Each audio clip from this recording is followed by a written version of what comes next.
سيدنا ومولانا محمد النبي الأمي المدار البديع بديع الجمال قطب المدار مدار العالمين وعلى آله وبارك وسلم وصلوا عليه صلاة وسلاما عليك يا سيدي يا حبيبي يا مكي يا مدني يا عرشي يا قريشي يا رسول الله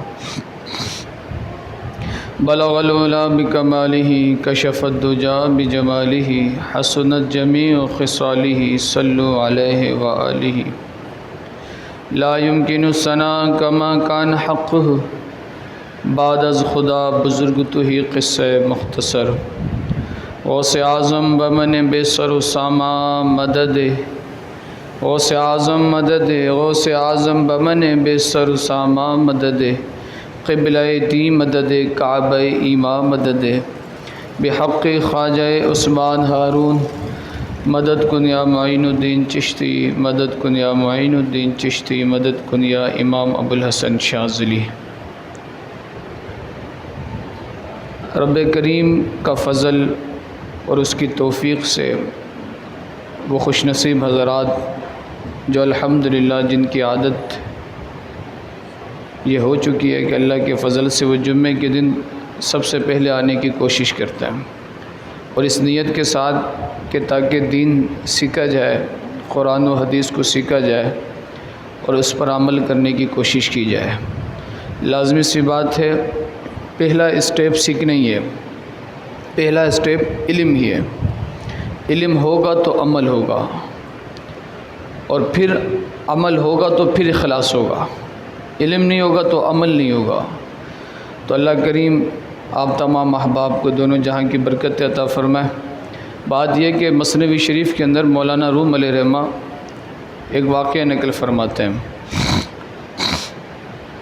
آپ فرماتے ہیں کہ ایک مالک اور نوکر ایک ساتھ سفر کر رہے تھے،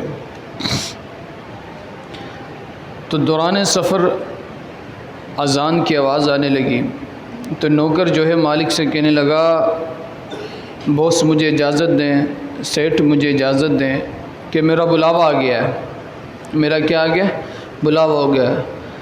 کچھ لوگوں کی عادت ہوتی ہے، اچھا ہمارے ہاں تو جو بیچارے عمر کے آخری سٹیج میں آتے تو وہ ان کو پھر مسجد یاد آتی ہے، لیکن کچھ نوجوانوں کو بھی میں نے ایسا دیکھا ہے کہ جن کا دل مسجد کی طرف لگا رہتا ہے، اور انہوں نے فرمایا کہ جس نوجوان کا دل مسجد کی طرف لگا رہتا ہے، کل بروز قیامت جب کسی کا سایہ نہیں ہوگا اور سارے ایک دوسرے سے بھاگ رہے ہوں گے، قرآن فرماتے ہیں وَأُمِّي وَأَبِي وَصَاحِبَتِي وَبَنِي لِكُلِّ امْرِئٍ مِّنْهُمْ يَوْمَئِذٍ شَأْنٌ يُغْنِيهِ۔ ماں بیٹے سے، بیٹا باپ سے، بیوی شوہر سے، شوہر بیوی سے، بھائی بہن سے، بہن بھائی سے، دوست ایک دوسرے کو دیکھ کے ایک دوسرے سے بھاگ رہے ہوں گے۔ فرمایا جس دن کوئی سایہ نہیں ہوگا، تمام اپنے اپنے پسینوں کے اندر، کوئی گھٹنے جتنے پسینوں میں ڈوبا ہوگا، کوئی بازو جتنے پسینے میں ڈوبا ہوگا، لیکن وہ شخص جس کا دل مسجد سے جڑا ہوگا، جس کا دل مسجد کے لیے دھڑکتا ہوگا، فرمایا کہ وہ اللہ تبارک و تعالی کی رحمت کے سائے میں ہوگا، رحمت کے سائے میں ہوگا۔ تو کچھ نوجوان ایسے ہوتے ہیں، الحمدللہ ہمارے بزرگ حضرات بھی اللہ کے فضل سے ان کا دل مسجد سے جڑا رہتا ہے، اور بسا اوقات تو وہ مؤذن سے بھی پہلے آنے کی کوشش کرتے ہیں۔ صحیح ہماری بات، تو وہ ان کی اپنی محبتیں ہیں، اللہ خیر کا معاملہ فرمائے۔ لیکن مولانا روم فرماتے ہیں کہ ایک نوکر جو ہے نا، جب مالک کے ساتھ سفر کر رہا تھا تو اذان کی آواز آنے لگی، کہا حضرت میرا بلاوا آ گیا، میں جا رہا ہوں۔ اچھا مالک، اس کو پتا تھا کہ مالک نماز پڑھتا نہیں ہے، اس نے کہا میں تو پڑھوں نماز، کیا میں تو جا کے نماز پڑھوں؟ چلے گیا مسجد نماز پڑھنے کے لیے۔ سیٹھ صاحب جو ہے مسجد کے باہر کھڑے ہیں، انتظار کر رہے ہیں، مالک صاحب ان کے انتظار کر رہے ہیں۔ کچھ ہم نے ایسے بھی آپ کو دیکھا کہ وہ مسجد واش روم یوز کرنے کے لیے تو آ جاتے ہیں، نماز پڑھنے کے لیے نہیں آتے۔ ہاں نماز پڑھنے، پھر ان سے کہو کہ یار نماز پڑھ لیا کرو، بولے مولوی صاحب دعا کرو کہ اللہ توفیق مل جائے۔ ابھی تو کیا توفیق، کہ حضرت جبرائیل آئیں گے تستری کے اندر دیں گے، حضرت یہ توفیق آپ کے لیے آیا ہے، یہ توفیق لے لیں اور آپ آ جائیں نماز پڑھنے۔ آپ جب کوشش ہی نہیں کریں گے تو توفیق کیسے ملے گی؟ آپ صبح اٹھے نہیں، گھر سے باہر نہ جائیں کمانے کے لیے، بولے اللہ دے گا نا، مالک تو اللہ ہے رزق کا۔ پھر میں بھی دیکھتا ہوں کہ کیسے آپ کے گھر پہ کس طرح سے رزق آ رہا ہے۔ اگر آپ بڑے بزرگ اللہ کے ولی ہوں تو پھر ہو سکتا ہے کہ آپ کی کرامت ہو، پھر یہ بھی ہو سکتا ہے کہ پھر آپ کے مسلح کے نیچے سے جو ہے چینی وغیرہ نکل جائے، پھر وہ کرامت ہو سکتی ہے۔ لیکن عالم اسباب کے اندر ہم رہ رہے ہیں، دنیا اسباب کا نام ہے اور اسباب یوٹیلائز کرنا ہے.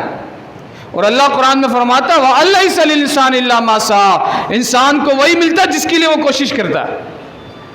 اور ہمارا کام کیا ہو گیا؟ ہم کوشش نہیں کرتے. اچھا ہمارے نوجوانوں کا بھی عالم یہ ہوگا کہ وہ ٹائم پاس کرتے ہیں فضول کاموں کے اندر، اور جو کام کرنے کا نا اس میں ان کا دل نہیں لگتا. کام دل نہیں کرتا تھا صبح اٹھنے کو کام کرنے کو، تو محنت کرنے کس کو دل کرتا ہے بھائی؟ محنت تو کرنا پڑتا ہے. آپ بڑے سے بڑے ہر بندے کی دلی خواہش ہے کہ اس کو پنکھا چلتا رہے، مولٹی فارم بچھاؤ اور وہ سوتا رہے. کس کا دل نہیں کرے گا کہ وہ لیٹا رہے سوتا رہے؟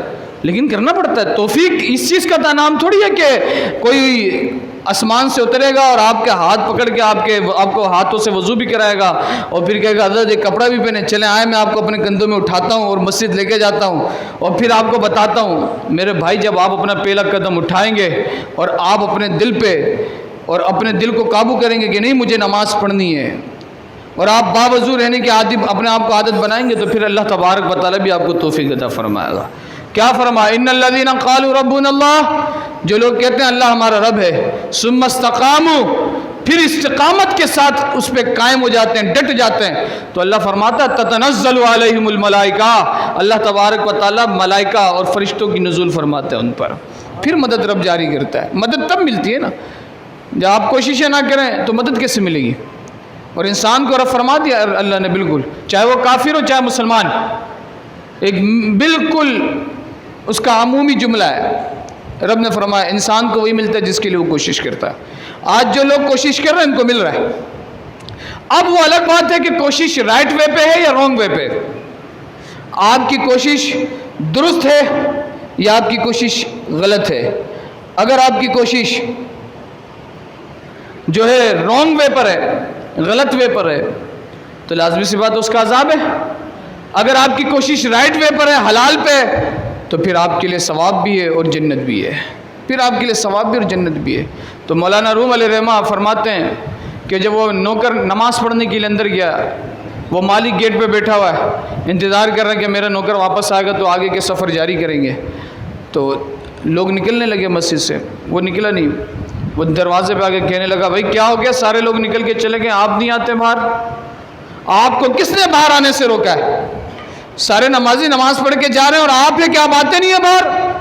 آپ کو کس نے مسجد کے باہر آنے سے روکا ہے؟ تو وہ نوکر آ کے جو ہے مسجد کے گیٹ میں آ کے ایک جواب کہتے اپنے مالک کو، کہا مالک جس مالک کے حقیقی نے تجھے مسجد کے اندر آنے سے روکا ہے نا، وہ مجھے مسجد کے باہر جانے سے روک رہا ہے. صحیح ہماری بات، وہ مجھے مسجد کے باہر جانے سے روک رہا ہے. ہاں اس نے میرا دل مسجد کے اندر لگایا. تو اللہ کریم آپ تمام آپ کو دونوں جہاں کی برکت عطا فرمائے اور دین سیکھنے کا اللہ تبارک و تعالیٰ جذبہ عطا فرمائے. لازمی سی بات ہے جب سیکھیں گے تو پھر بات ہو. اور یہ بات یاد رکھیے گا کہ دین سیکھنا تمام نفل عبادتوں سے افضل والا ہے. ہاں حضور نے فرمایا نا، آقا علیہ السلام نے فرمایا کوئی شخص 1000 رکعت کی نفل کی نیت کر کے کھڑا ہو جاتا ہے اور ایک دین سیکھ رہا ہے. میرا آقا علیہ السلام نے فرمایا وہ 1000 رکعت والے سے افضل یہ بندہ جو اللہ اور اس کے رسول کے دین سیکھ رہا ہے. ہاں جو دین سیکھ رہا ہے. اعلیٰ حضرت علیہ رحمہ کا مہینہ الحمدللہ جاری و ساری ہے اور آج 2 صفر المظفر ہے. تو میرے دل میں خیال آیا کہ وہ کلام اعلیٰ حضرت کا، واہ کیا جود و کرم ہے شہ بتا تیرا. ہاں کیا فرمایا؟ واہ کیا جود و کرم ہے شہ بتا تیرا. اور آگے فرمایا کہ نہیں سنتا ہی نہیں مانگنے والا تیرا. میں تو مالک ہی کہوں گا کہ ہو مالک کے حبیب، کہ محبوب و محب میں نہیں میرا تیرا. آقا علیہ السلام کے بارے میں اعلیٰ حضرت امام احمد خان بریلوی رحمۃ اللہ تعالیٰ نے یہ پورا کلام لکھا، اور اس میں حضور علیہ السلام کا اختیار اور آقا علیہ السلام کو اللہ تبارک و تعالیٰ کی بارگاہ میں جو قرب و تصرف حاصل ہے نا، وہ پورا تصرف آپ نے اس کلام کے اندر بیان کیا. اور رب قرآن کے اندر ارشاد فرماتا ہے ما آتاکم الرسول فخذوا وما نہاکم عنہ فانتہوا. سورہ حشر کے اندر 28ویں پارے سورہ حشر کی آیت نمبر 8 رب فرما رہا ہے جو تمہیں رسول دے دیں وہ لے لو، اور جس سے روک دیں اس سے رک جاؤ. جس سے روک دیں اس سے رک جاؤ. تو یہ کون دے سکتا ہے؟ میں آپ کو کہوں کہ میں آپ کو سامنے والی زمین دے رہا ہوں، آپ کہیں کیا ہو گیا حضرت آپ کی زمین تھوڑی ہے، میں مالک نہیں ہوں نا اس کا، میں کیسے دے سکتا ہوں؟ لیکن اللہ فرما رہا ہے جو تمہیں رسول دے دیں وہ لے لو، اور جس سے روک دیں اس سے رک جاؤ۔ تو اس کا مطلب پتہ یہ چلا کہ اللہ تبارک و تعالیٰ نے اپنے حبیب کو مالک بنا کے بھیجا ہے، اور اسی لیے حضور فرما رہے ہیں انما انا قاسم واللہ یؤتی، میں بانٹنے والا ہوں، اللہ دینے والا ہے۔ اور آپ کو اور مجھے یہ اچھی طرح یہ بات پتہ ہے کہ لائن وہاں ہی لگتی ہے جہاں سے بٹ رہا ہوتا ہے، جہاں سے بٹ رہا ہوتا ہے، جہاں سے بٹ رہا ہوتا ہے لائن وہیں سے لگی رہتی ہے۔ اب اللہ تبارک و تعالیٰ کی کل نعمتیں، رب تبارک و تعالیٰ کی کل دولتیں، کل احساسات، وہ اللہ تبارک و تعالیٰ نے اپنے حبیب کے آستانے میں رکھ دی۔ اس لیے اعلیٰ حضرت فرماتے ہیں رسالت کل، ولایت کل، امارت کل، حکومت کل، خدا کے یہاں تمہارے لیے، زمین و زمان تمہارے لیے۔ اور دوسری جگہ کیا فرمایا؟ فرمایا قد نرا تقلبا، یہ سمجھ میں آپ کو قرآن کی آیت سے یہ عقیدہ آپ کا ٹھیک کرنے کی کوشش میں ہوں، اور اللہ تبارک و تعالیٰ میری کوشش کو پائے تکمیل تک پہنچائے، اور اس کی برکتیں ہمیں اور ہمارے مرحومین کو عطا فرمائے۔ کہ یہ جو نظریہ ہے نا ہمارا کہ آقا علیہ الصلوۃ والسلام کو اللہ تبارک و تعالیٰ نے اختیارات عطا فرمائے، کیا عطا کیا؟ حضور چاہیں تو حلال کو حرام کر دیں اور حرام کو کیا کر دیں؟ حلال کر دیں۔ بالکل یہ بات یاد رکھیے، حضور کی مرضی ہے، رب نے یہ عطا کیا ہے، اپنے مرضی اٹ سیلف نہیں، اللہ کی عطا سے۔ اب بولے یار اللہ کی عطا سے تو یہ عطا آپ پر نہیں ہے، حضور پر ہے، اسی لیے حضور کی خاصیت ہے آپ کچھ نہیں کر سکتے، کوئی پیر کچھ نہیں کر سکتا، کوئی بڑا عالم، کوئی بڑا مفتی حلال کو حرام، حرام کو حلال نہیں کر سکتا، لیکن یہ میرے آقا علیہ الصلوۃ والسلام کی شان ہے کہ جس کو چاہے حلال کر دیں، جس کو چاہے حرام فرما دیں۔ صحیح ہماری بات آپ اٹھا کے دیکھیں، جب میرے آقا علیہ الصلوۃ والسلام نے حرم کی زمین پر حکم دے دیا کہ بھئی یہاں کے گھاس پھوس کو بھی کاٹنے کی اجازت نہیں، یہاں کسی جانور کو مارنے کی اجازت نہیں، حالت احرام میں، اور حرم کی جو زمین ہے مکہ اور مدینہ جو حرم ہے اس کے اندر کسی جانور کو مارنا جائز نہیں، چاہے وہ چوٹی ہو چاہے وہ کچھ بھی ہو۔ ہاں کوئی ایذا اور تکلیف پہنچانے والے جانور اس کا حکم علیحدہ ہے، اور کوئی گھاس پھوس اس طرح سے چیزیں کاٹنے کی اجازت نہیں۔ حضرت عبد المطلب رضی اللہ تعالیٰ عنہ آپ آ گئے، حضرت عباس بن عبد المطلب آپ آئے آقا علیہ الصلوۃ والسلام کی بارگاہ میں، عرض کہ یا رسول اللہ اصغر نامی گھاس ہے، کیا اصغر نامی ایک گھاس ہے جس کو ہم اپنے جڑی بوٹیوں کے طور پہ استعمال کرتے ہیں، آپ نے اچھا وہ حرم میں ہی پیداوار ہے اس کی، تو آپ نے منع فرمایا کہ یہ گھاس پھوس حرم کی زمین کے اندر، حرم کی حدود کے اندر نہ کاٹا جائے، تو یہ حالت حرم میں منع ہے۔ اب آپ اصغر نامی گھاس کے بارے میں ہم آپ سے اجازت چاہتے ہیں۔ میرے آقا علیہ الصلوۃ والسلام نے فرمایا جائیں آپ کو اجازت ہے آپ کاٹ سکتے ہیں، جائیں آپ کو اجازت ہے آپ کاٹ سکتے ہیں۔ آپ دیکھیں نا آقا علیہ الصلوۃ والسلام نے مولا کائنات مولا علی مشکل کشا کو فرمایا اے علی جب تک میری بیٹی تمہارے نکاح میں موجود ہے اس وقت تک تم دوسری شادی نہیں کر سکتے۔ بولے نا ذرا سبحان اللہ، نہیں بات سمجھ میں نہیں آ رہی ہے نہیں آ رہی ہے بات تو بلند آواز سے بولیں پھر، ہاں بلند آواز سے بالکل۔ کہ اب دیکھیں میری بھی بیٹی ہو نا اور میرا داماد، میں اپنی بیٹی کا نکاح اس سے کروا رہا ہوں اور میں اس کو کہوں بھائی بات سن، میری بیٹی جب تک ہمارا نکاح میں ہے نا تو تم دوسری شادی نہیں کر سکتے، تمہارے لیے جائز نہیں ہے۔ وہ کہے گا بھائی جائز کیوں نہیں، 4 تو کر سکتے ہیں۔ ٹھیک ہے آپ کا ادب، آپ کا احترام، آپ کی محبت کی بنیاد تو الگ چیز ہے، لیکن آپ اس کو حرام نہیں کر سکتے۔ میں کسی دوسرے مفتی سے فتویٰ لے لوں گا، بولے گا جائز ہے میں کروں گا، ٹھیک ہے قانون یا کوئی دوسری چیزیں وہ فیس کرنا پڑے کروں گا، لیکن یہ میرے لیے حلال ہے۔ ایک مرد بیک وقت 4 شادی کر سکتا ہے، کوئی اس میں ممانعت نہیں ہے۔ میرے آقا علیہ الصلوۃ والسلام نے فرمایا علی تیری لیے اجازت نہیں ہے، تجھے جائز نہیں ہے جب تک میری بیٹی فاطمہ تمہارے نکاح میں۔ مولا کائنات مولا علی مشکل کشا نے یہ نہیں کہا یا رسول اللہ یہ کون سا حکم آپ نافذ کر رہے ہیں، یہ کون سی بات ہے، قرآن تو یہ کہہ رہا ہے، نہیں نہیں، مولا کائنات نے بھی لبیک کہا یا رسول اللہ جو آپ کہہ رہے ہیں وہ سچ ہے اور جو آپ کہہ رہے ہیں وہی دین ہے۔ ہاں جو آپ کہہ رہے ہیں، وہ کسی شاعر نے کہا نا کہ عبادت نام ہے آپ کے گلی میں آنے جانے کا، ہاں عبادت تو وہی ہے جو حضور نے کیا۔ اور آپ تاریخ اٹھا کے دیکھیں جب تک فاطمۃ الزہرا مولا کائنات مولا علی مشکل کشا کے نکاح میں جب تک فاطمۃ الزہرا تھی، میرے مولا کائنات مولا علی مشکل کشا نے دوسری شادی نہیں کی، آپ کے وفات کے بعد کی۔ تو اللہ فرما رہے نا ما آتاکم الرسول فخذوہ وما نہاکم عنہ فانتہوا۔ آج لوگوں کو مسئلہ درپیش ہو جاتا ہے کہ یار یہ کوئی باتیں کرنے کی حضور کو معاذ اللہ دیوار کے پیچھے کا علم نہیں، معاذ اللہ حضور کو یہ اختیار نہیں، حضور کسی کو زندہ نہیں کر سکتے، حضور کسی کو یہ نہیں دے سکتے، حضور وہ نہیں دے سکتے ہیں. تو ہم ان لوگوں کو یہ کہتے ہیں کہ پتہ نہیں تمہارے نزدیک کون ہے حضور، اور ہمارے جو حضور ہیں نا وہ سب کچھ کر سکتے ہیں. ہاں وہ تو بات ہے کہ میں تو مالک ہی کہوں گا کہ وہ مالک کے حبیب. ہاں اعلیٰ حضرت فرماتا میں تو آپ کو مالک ہی کہوں گا. کیوں؟ کیونکہ آپ تو مالک کے حبیب ہیں. کہ محبوب و محب میں، محبوب اور محب میں نہیں ہوتا میرا تیرا، یہ اس میں نہیں ہوتا. آپ قرآن اٹھا کے دیکھیں نا، آپ دوسرے پارہ اللہ کیا فرما رہا ہے، قد نرا تقلب وجهک فی السماء. سنیں ہم آپ کے آنکھوں کو، آپ کے چہرے کو دیکھ رہے ہیں کہ آپ آسمان کی طرف دیکھ رہے ہیں.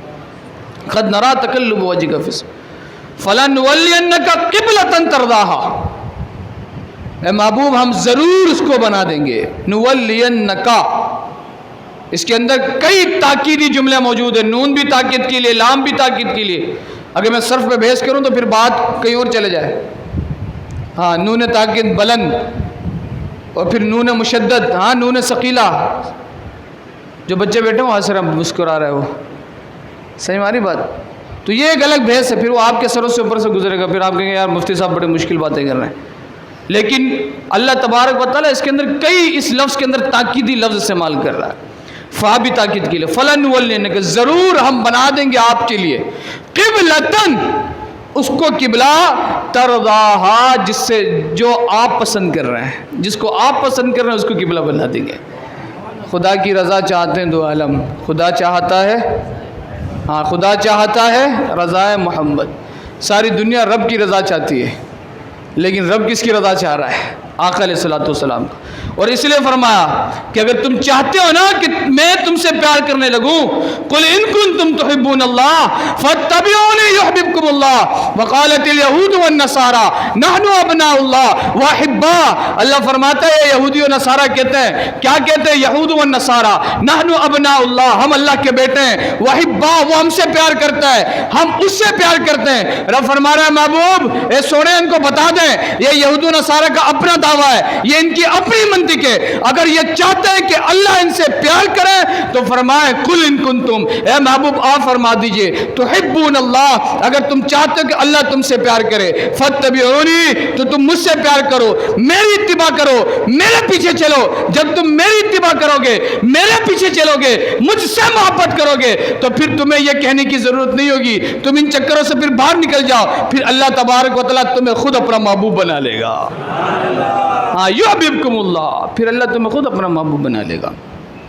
اور محبوب بنائے گا پھر کیا کرے گا؟ وَيَغْفِرْ لَكُمْ، تمہارے گناہوں کو بھی معاف کر دے گا. ہاں پھر تمہارے گناہوں کو بھی معاف کر دے گا. اب دیکھیں نا کیا فرمایا رب نے، فَلَنُوَلِّيَنَّكَ قِبْلَةً تَرْضَاهَا. ہاں بڑے کمال کی بات ہے. کہا اے محبوب ہم ضرور اس کو قبلہ بنا دیں گے جس کو آپ پسند کر رہے ہیں. اچھا یہ نہیں کہا کہ فَلَنُوَلِّيَنَّكَ قِبْلَةً کعبہ، کیا یہ نہیں کہا کہ ہم ضرور کعبے کو قبلہ بنا دیں گے، یہ نہیں کہا جس کو آپ پسند کر رہے ہیں نا اسی کو قبلہ بنا دیں گے. اور خدا کی قسم اگر حضور مدینے کو قبلہ بنانا چاہتے نا، رب مدینے کو قبلہ بنا دیتا. لیکن حضور چاہتے تھے کعبے کو قبلہ بنانا. کیوں؟ کیونکہ پہلے سے ہی قبلہ کعبہ تھا، لیکن پھر بیت المقدس ہوا. اور پھر آپ دیکھیں انداز محبت، جب یہ آیت اتری، اب یہ جب آیت اتری تو یہ تو حضور کو پتہ ہے نا کہ آیت اتری ہے، صحابہ کو تو نہیں پتہ. اور نماز کے دوران یہ سارے معاملات ہو رہے ہیں. میرے آقا علیہ الصلوۃ والسلام نماز کی حالت میں قبلے کو چینج کرتے ہیں. آج بھی وہ مسجد جامع مسجد قبلتین موجود ہے.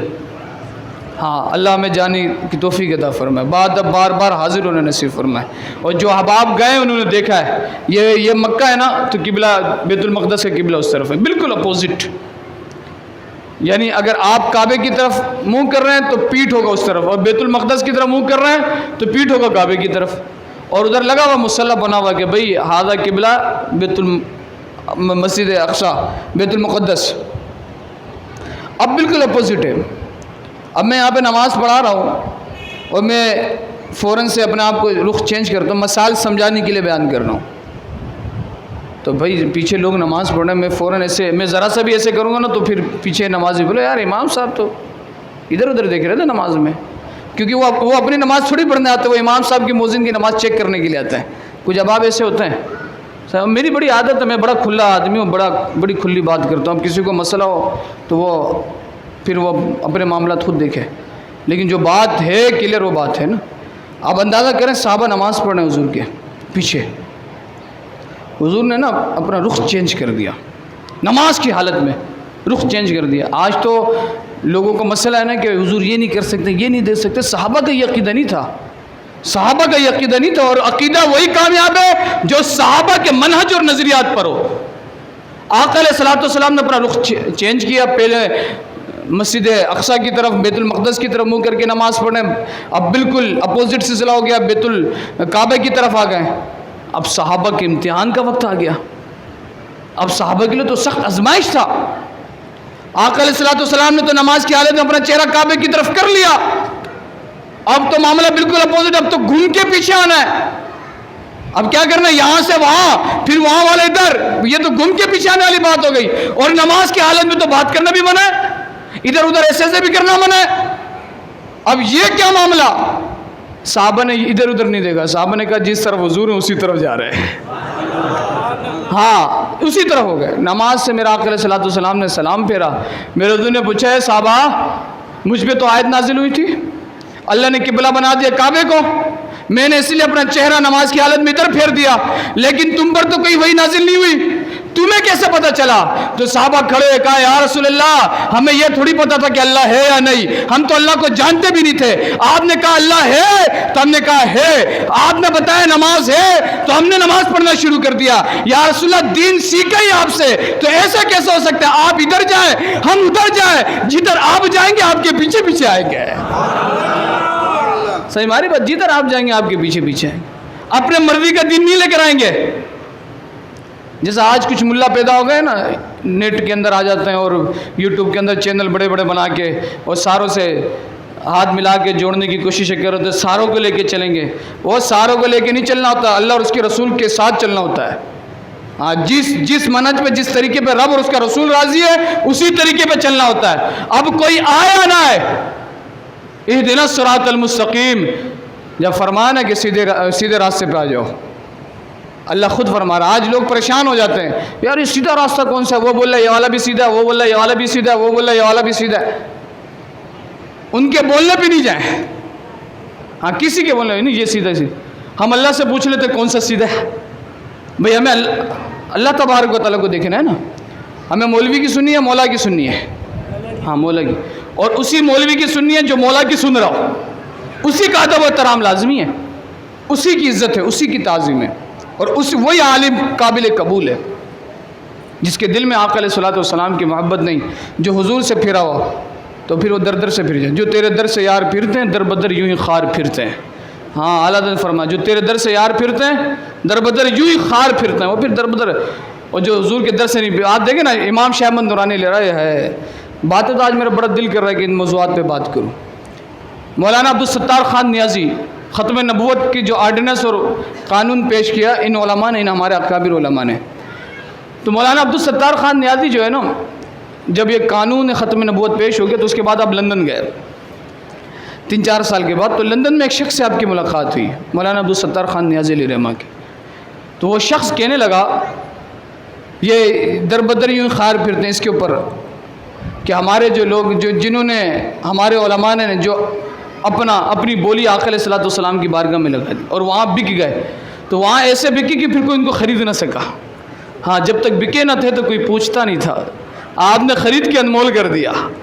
ہاں جب بک جاتا ہے نا بندہ ان بارگاہوں میں، ان ولیوں کی بارگاہ میں، ان بزرگوں کی بارگاہ میں، ان اکابر کی بارگاہ میں، تو پھر کوئی پوچھے نہ پوچھے پوری دنیا پوچھ رہی ہوتی ہے. صحیح ہماری بات. تو وہ شخص ملا اور کہنے لگا کہ بھئی آپ کہاں سے؟ کہا پاکستان سے آئے. کہا کس جماعت سے آپ کا تعلق ہے؟ کہا بھئی وہ قبلہ قائد اہل سنت مولانا شاہ احمد نورانی علیہ رحمہ کی جماعت سے میرا تعلق ہے، ان کی تنظیم سے ہوں. تو وہ انگریز شخص کہنے لگا، بولا مولانا تو بہت خطرناک آدمی تھے. اچھا جنہوں نے ان کو دیکھا ہے نا شاہ احمد نورانی علیہ رحمہ کو، جو بزرگ جنہوں نے دیکھا، اور میری کئی ایسے بزرگوں سے ملاقات ہوئی، وہ کہتے تھے بڑے مطلب اپنے نظریے کے نا بالکل سخت آدمی تھے شاہ احمد نورانی، اور کسی کی ہمت نہیں ہوتی تھی کہ آپ کے آگے غلط بات کر کے چلا جائے. ہاں بالکل. تو وہ کہنے لگا کہ بھئی وہ تو بڑا سخت آدمی ہے. کہا کیوں؟ کہا جب وہ ختم نبوت کا بل پاس کرنے کے لیے کوششیں کر رہے تھے نا، تو ہماری پوری ٹیم ان کے پاس گئی. ہمارا تعلق قادیانی جماعت سے، مرزائی کی جماعت سے، تو ہماری ٹیم پوری گئی. میں بھی اس ٹیم میں تھا. تو ہماری ٹیم میں جب ان سے بات کرنے لگی کہ بھائی آپ تھوڑی سی نرمی کا اس میں مظاہرہ کریں، اور ٹھیک ہے آپ قادیانی کو کافر کہہ رہے ہیں، آپ اس قادیانی کو کافر بولیں کہ جو حضور علیہ الصلوۃ والسلام کو آخری نبی نہ مانتا ہو اور کہتا ہو کہ مرزا غلام احمد قادیانی آخری نبی ہے، آپ اس کو کافر کر دیں. لیکن جو لوگ وہ کہتے ہیں کہ یار مرزا غلام احمد قادیانی جو ہے ہمارا استاد ہے، ہمارا شیخ ہے، ہمارا پیر ہے، ہمارے بڑے ہیں، ہمارے رہنما ہیں، آپ ان کو تو کافر نہیں بولیں، ان کو تو آپ کافر نہیں بولیں نا، ان لوگوں کو تو کافر نہ بولیں. تو آفر وہ شخص کہنے لگا، شاہ احمد نورانی علیہ الرحمہ بالکل غضب میں آ گئے، غصے میں آ گئے، جلال میں آ گئے، اور قریب تک اگر ان کے پاس کوئی لٹ مٹ ہوتا نا لکڑی تو وہ اس سے ہماری کٹائی کرتے. لیکن جب ہم گئے تھے ان کے پاس تو ہم 1 کروڑ روپے لے کے گئے تھے. کتنا؟ 1 کروڑ روپے. آج کسی کو 1 لاکھ تو دور کی بات ہے، 1 پلیٹ بریانی پہ لوگ اپنا ایمان چینج کر دیتے ہیں. 1 پلیٹ بریانی پہ لوگ بک جاتے ہیں. ہمارے ہاں تو یہ کلچر ہے. تو 1 کروڑ روپے دیکھ کے تو لوگ پاگل ہو جاتے ہیں. ہم نے تو ایسے لوگوں کو بھی دیکھا کہ جو کہتا ہے یار امریکہ کا ویزا لگ گیا، بس حضرت زبان سے بول رہا ہوں، دل میں تمہیں اللہ کو ہی مانتا ہوں. تو پھر تیرا ایسے دل کا کیا فائدہ جو ذرا سی دولتوں کے پیچھے بک جائے، سہولتوں کے پیچھے بک جائے، عیاشیوں کے پیچھے بک جائے. کام تو وہی آتا ہے کہ جو نہ بکے، ہاں، نہ کبھی بکے نہ کبھی جھکے. صحیح ہماری بات. تو اب وہ کہتے ہیں کہ ہم نے جب انہوں نے غصہ کیا نا تو ہم نے کہا کہ بھئی ہم آپ کو نا اس بات کے لیے 1 کروڑ روپے دیتے ہیں. یہ تاریخ کی کتابوں میں موجود ہے. اور اس وقت آپ اٹھا کے دیکھیں کراچی سے پنڈی کا کرایہ جو ہے نا 8 روپے 12 روپے کرایہ وہ کرتا تھا. صحیح ہماری بات. اور اس وقت 1 کروڑ روپے کتنا بڑا اماؤنٹ ہوگا جس وقت کرایہ یہاں سے پنڈی اسلام آباد کا 8 روپے ہو. ابھی تو 8 روپے میں تو بچے بھی راضی نہیں ہوتے 8 روپے لینے کے لیے، فقیر بھی نہیں لیتے آج کل. وہ بھی جب تک اس کو 10 کا نوٹ نظر نہیں آیا نا تو. اور پھر لیکن مسجد میں 5 روپے کا سکہ چلتا ہے. بولا فقیر نہیں لے رہا لیکن یہ مسجد والے بڑے بھکاری ہیں، بولا ان کو دے دو، ان کو 5 روپے بھی دے دو، 1 روپے بھی دے دو. تو سوچنے کی ضرورت ہے. لیکن خیر، تو اب اس وقت 1 کروڑ روپیہ پیش کیا، 1 کروڑ روپیہ کیش کا. بس تھوڑی سی آپ اس میں نرمی کر دیں. تو کہتا کہ شاہ احمد نورانی علیہ الرحمہ بالکل غصے میں آ گئے. کہا او مرزائی، او قادیانی کافر، تم نے بڑا لیٹ کر دیا، تم بڑے دیر سے پوچھو. آپ کا انداز تھا. کہا کیوں؟ ہم سے زیادہ کسی نے آپ کی قیمت لگا دی ہے؟ ہم سے زیادہ کسی نے پیسہ دے دیا؟ کون ہے جو ہم سے زیادہ پیسہ جس نے دے دیا؟ کہا وہ بات سن، ہم ان پیسوں پہ نہیں بکتے، ہم نے اپنا دام آقا علیہ الصلوۃ والسلام کی بارگاہ میں لگا دیا ہے. ہم ادھر بک گئے، حضور کی بارگاہ میں بک گئے. اب یہ کروڑ شروڑ عرب یہ کچھ بھی نہیں کر سکتا. تو ہمارے اکابر تو ایسے تھے. انہوں نے اس طرح سے، جب ذوالفقار علی بھٹو، آپ اس کو کہتے تھے مسٹر بھٹو، جب بات ہوئی نا ختم نبوت کے حوالے سے تو وہ کہنے لگا کہ بھئی مسٹر بھٹو صاحب، بعض لوگوں نے لکھا ہے کہ اگر اللہ تبارک و تعالیٰ ذوالفقار علی بھٹو پہ کرم کرے گا تو صرف اسی وجہ سے کرے گا کہ اس نے اس معاملے میں معاونت کی ہے.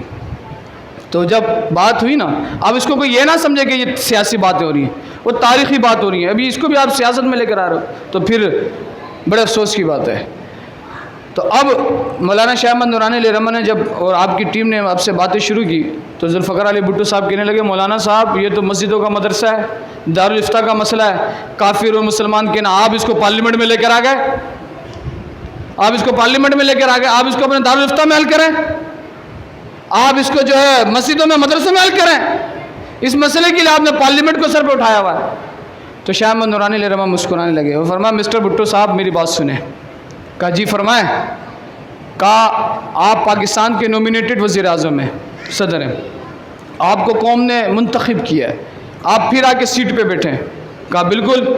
کہا آپ کے برابر میں ویسی کرسی کوئی اور دوسرا لگا کے بیٹھ گیا، کہا میں بھی وزیر اعظم ہوں.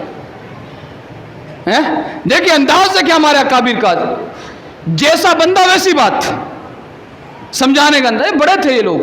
آج لوگوں کو مسئلہ ہو جاتا ہے، یہ بڑے تھے، ان کو یاد رکھیں. اللہ کریم انہی کے صدقے اللہ کریم نے ہمارے سینوں کے اندر آپ تک ایمان محفوظ کر رکھا ہے. ورنہ ہمارے عوام کا حال تو حال بے حال ہے. ہمارے عوام کا حال یہ علماء ہی تو ہیں جو آپ کے ایمانوں کی حفاظت کرتے ہیں, اور آج آپ انہی کے پیچھے پڑے ہیں اور انہی کو برا بلا بول رہے ہیں. بڑے افسوس کی بات ہے. اب کہنے لگا مسٹر بھٹو صاحب بتائیں, آپ کے برابر میں کوئی کرسی لگا کے بیٹھ جائے اور کہے میں بھی وزیر اعظم ہوں, پھر آپ کا کیا رویہ ہوگا, کیا آپ کا رد عمل ہوگا؟ تو کہنے لگا مولانا صاحب یا تو وہ پاگل ہوگا, اس کو عقل نہیں ہوگی, پاگل ہوگا, یا تو وہ غدار ہوگا. اگر غدار ہوگا تو پھر حکومت اس کے خلاف ایکشن لے گی. تو پھر شاہ احمد نورانی علیہ رحمہ کی آنکھوں سے آنسو نکل گیا اور فرمانے لگے مسٹر بھٹو, ایک تخت کی کرسی کے لیے, ایک ملک کی کرسی کے لیے آپ کا رویہ یہ ہوگا, اور پھر حضور کی کرسی, ختم نبوت کی کرسی, یہ سب سے افضل والا کرسی ہے, اور پھر کوئی حضور کے برابر میں کوئی ایسا جو ہے بھنگی قسم کا بندہ جو مرے بھی واش روم کے اندر, وہ ایسی بکواس کرے تو پھر کیا رویہ ہونا چاہیے؟ تو مسٹر بھٹو بالکل پریشان, چپ ہو گئے اس بات میں. کہا بالکل ٹھیک ہے, آپ کریں اس پہ معاملات.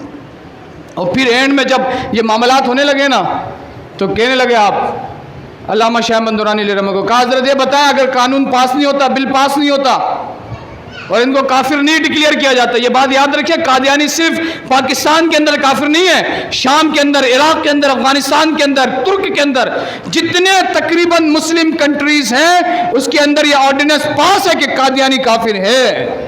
قادیانی, ہاں بالکل قادیانی کیا ہے, بالکل کافر, بالکل بدترین قسم کے کافر ہیں.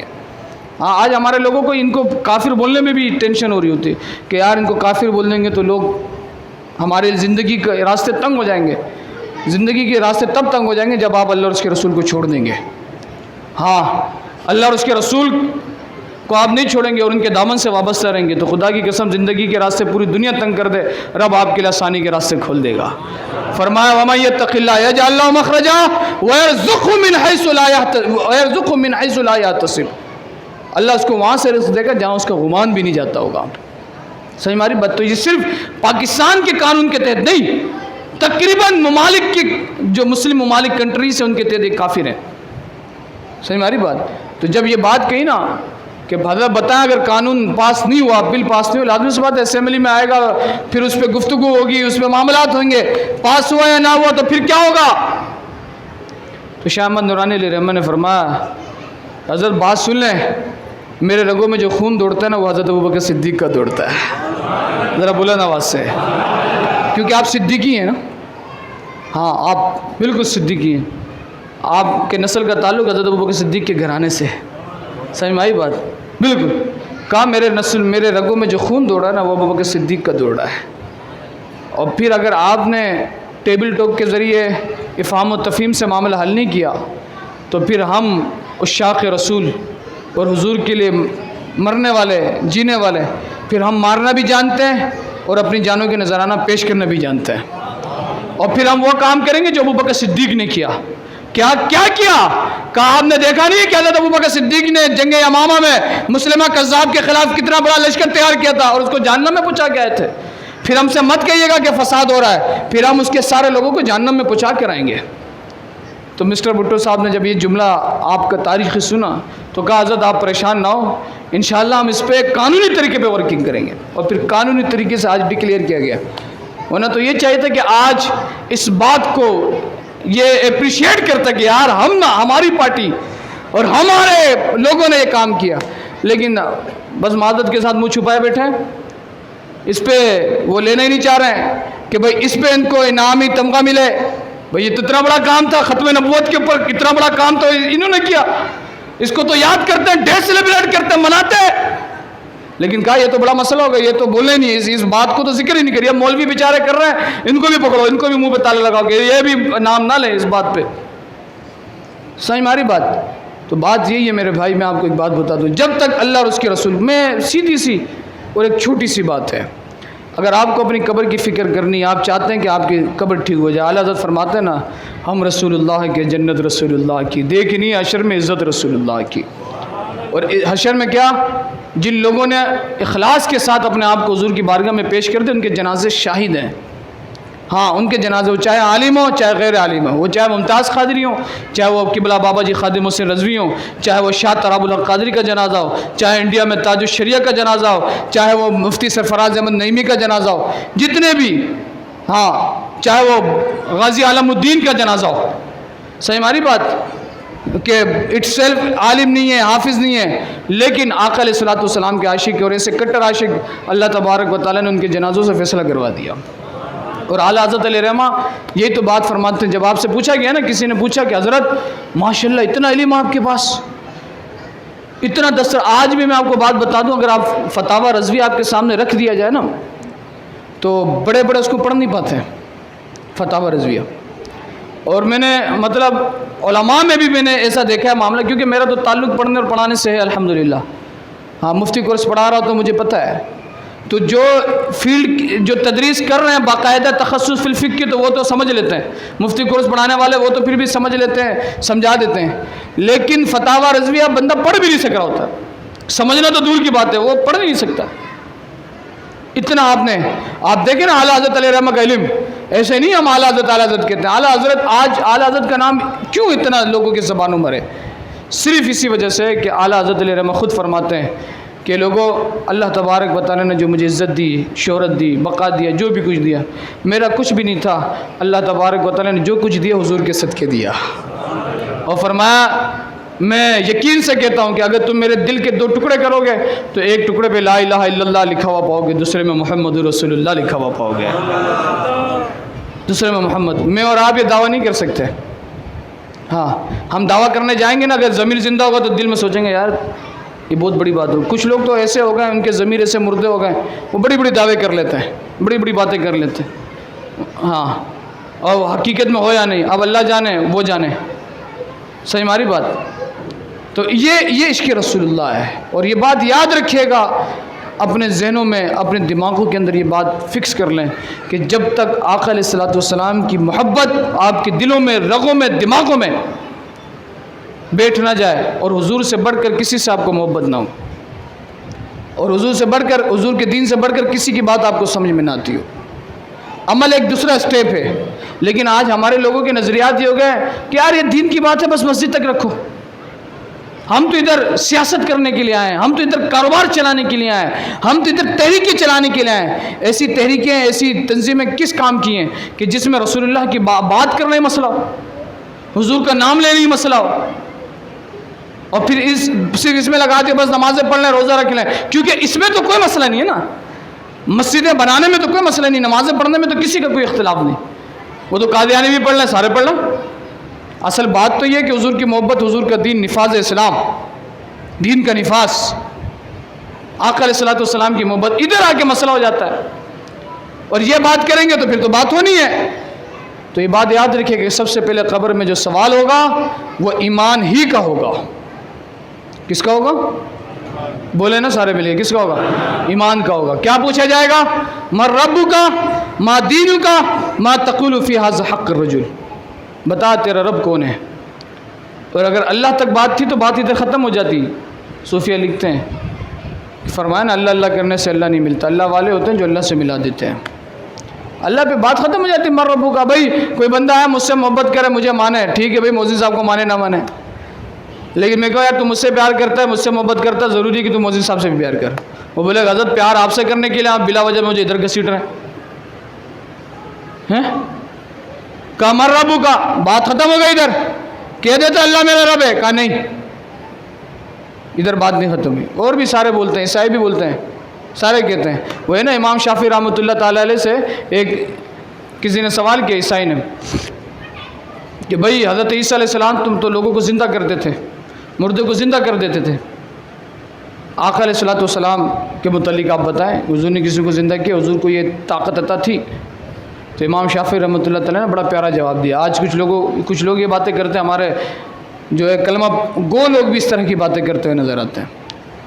تو امام شافعی رحمۃ اللہ تعالیٰ نے فرمایا بات سنیں، حضرت عیسیٰ علیہ الصلوۃ والسلام اس کو زندہ کیا کرتے تھے جس کے اندر پہلے سے زندگی تھی، وہ مر گیا، اللہ نے پھر اس کو زندہ کر دیا اللہ کے حکم سے. صحیح. ہمارے ہاں دیکھیں ایک بات یاد رکھیں کہ ہم تمام انبیاء سے پیار کرتے، تمام انبیاء کو مانتے ہیں. ہاں کسی کی بھی شان میں تنقیص یا کمی نہیں کرتے، لیکن سب سے اعلیٰ والا، سب سے بالا والا، اپنے مولا کا پیارا، ہاں دونوں عالم کا دھولا، ہاں سب سے زیادہ پیار تو ہمیں حضور سے، اور ان انبیاء کو بھی حضور سے ہی ہے۔ صحیح ہماری بات، سارے انبیاء کو ہم مانتے ہیں لیکن سب سے زیادہ پیار کس سے کرتے ہیں؟ حضور سے کرتے ہیں۔ صحیح ہماری بات۔ تو کہا امام شافعی نے فرمایا ان کے اندر پہلے سے زندگی ہوتی تھی، قوت لامسہ موجود ہوتی تھی، شامہ موجود ہوتی تھی، دیکھنے کی طاقت، چکھنے کی طاقت، یہ 5 حس ہیں نا، حواس خمسہ، وہ اس کے اندر موجود ہوتی تھی۔ حضرت عیسیٰ ان کو زندہ کر دیتے تھے اللہ کے حکم سے، لیکن قربان جاؤ میرے آقا علیہ الصلوۃ والسلام پر۔ امام شافعی فرمانے لگے قربان جاؤ میرے آقا علیہ الصلوۃ والسلام پر۔ کہا مطلب؟ کہا جس کے اندر طاقت ہوتی نہیں تھی، کہتے نہیں کہ زندہ ہو جاؤ، بس گزر جاتے ہیں، وہ انسان بھی نہیں ہوتا، اس کے اندر طاقت بھی نہیں ہوتی، لامسہ بھی نہیں ہوتی، حواس خامسہ بھی نہیں ہوتی، وہ دیکھنے کی طاقت نہیں ہوتی، چکنے کی طاقت نہیں ہوتی، سننے کی طاقت نہیں ہوتی، پکڑنے کی طاقت نہیں ہوتی، لیکن حضور گزر جاتے وہ زندہ ہو جاتا تھا۔ کہا کیسے؟ دلیل؟ کہا پڑھانی ہے استوائے حنانہ، وہ آقا علیہ الصلوۃ والسلام کا ممبر، جب حضور علیہ الصلوۃ والسلام اس کھجور کی لکڑی پر، جب صحابہ نے وہ ممبر بنایا نا تو ایک کھجور کی خوش لکڑی پر، تو آقا علیہ الصلوۃ والسلام کے لیے جب وہ لکڑی تیار کی گئی اور اس پہ حضور بیٹھ کے جو ہے خطبہ دیا کرتے تھے۔ آج بھی وہ استوائے حنانہ پلر موجود ہے مدینے کے اندر، ہاں، اور حضور نے اس لکڑی کے لیے کیا حکم فرمایا؟ جب صحابہ نے دوسرا ممبر بنایا اور اچھا سے اچھا ممبر تو اس کو ہٹا کے ایک جگہ پہ رکھ دیا، آقا علیہ الصلوۃ والسلام جمعے کی تقریر کرنے کے لیے آئے، حضور کو دیکھتے کے ساتھ وہ رونے لگ گیا۔ ذرا بولے نا، وہ لکڑی کیا کرنے لگا؟ رونے لگا۔ صحابہ فرماتا، بخاری کے اندر موجود ہے، صحابہ فرماتے ایسے رو رہا تھا جیسے بچہ ماں سے بچھڑ جاتا ہے نا، کیسے روتا ہے بچہ، کیسے رو رہا تھا۔ حضور ممبر پہ جانے کے بجائے اس لکڑی کے پاس گئے، اس لکڑی کو اپنے سینے سے لگایا، صحابہ فرماتے رونے کی آواز ختم ہو گئی۔ ذرا بلند آواز سے بولے نا یار، ہاں بولا کہ رونے کی آواز ختم ہو گئی، رونے کی آواز ختم ہو گئی۔ میرے آقا علیہ الصلوۃ والسلام اس سے ہم کلام ہوئے، صحابہ فرماتے کہ ہم حضور کی باتیں تو سن رہے تھے، اب لکڑی کیا بات کری وہ ہم تھوڑی سن سکتے تھے۔ کہا کیا مسئلہ ہے؟ کہا یا رسول اللہ صحابہ نے آپ کے لیے نیا ممبر بنایا، اچھی بات ہے، لیکن مجھے آپ سے دوری ہو گئی ہے، وہ دوری مجھ سے برداشت نہیں ہو رہی۔ میرے آقا علیہ الصلوۃ والسلام نے فرمایا تو کیا چاہتا؟ تجھے واپس زندہ کر دیا جائے یا تجھے جنت میں لگا دیا جائے؟ میں تو وہ لکڑی کہنے لگا یا رسول اللہ ایسے کرنا، مجھے جنت میں لگا دے۔ میرے آقا علیہ الصلوۃ والسلام نے فرمایا صحابہ میرے روزہ اور میرے ممبر، یہ حدیث آپ کو مدینے کے گیٹ میں بھی نظر آئے گا اور گنبد خضرا کے مدینہ مسجد نبوی شریف میں بھی آپ کو نظر آئے گا، ما بن ممبری من روضۃ ریاض الجنہ، میرے حضور نے فرمایا میرے روزے اور میرے ممبر کے درمیان جو جگہ نا وہ ریاض الجنہ ہے، وہ جنت کا ٹکڑا ہے۔ اور حضور علیہ الصلوۃ والسلام نے اس لکڑی کو، استوائے حنانہ کو، اس پلر کو ادھر لگا دیا، کہا ہم نے تجھے جنت میں لگا دیا۔